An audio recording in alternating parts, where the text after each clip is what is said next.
At ngayon mga ka-farm, papunta naman ako sa aming bukid para maghanap tayo ng maani. Kung ano ang pwede ng anihin ngayon mga ka-farm. Tara na.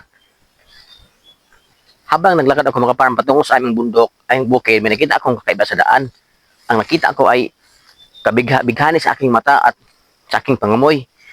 So para malaman ko ni mga farm kung ano ang nakita ko, tara ating tingnan. Makikita nyo na yung sinasabi ko nga, nakita ko patungo sa aming bukid.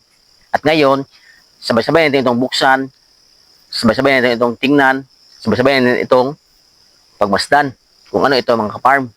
So ito na mga ka-farm, ito na. Charang! Nangka mga ka-farm. Ang nangka na ito mga ka-farm ay galing doon sa ibabaw. So, nahulog siya sa kanyang puno, gumulong siya patungo dito sa aming daanan. So, dito siya na minto mga ka-farm.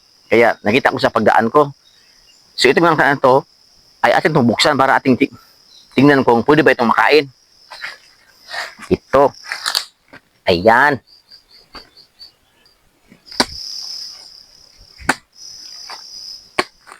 Nako.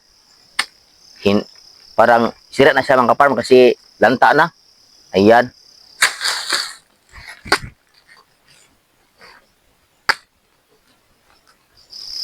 Pero ba sa makain, kunti lang. Ganito mga ka-farm, oh.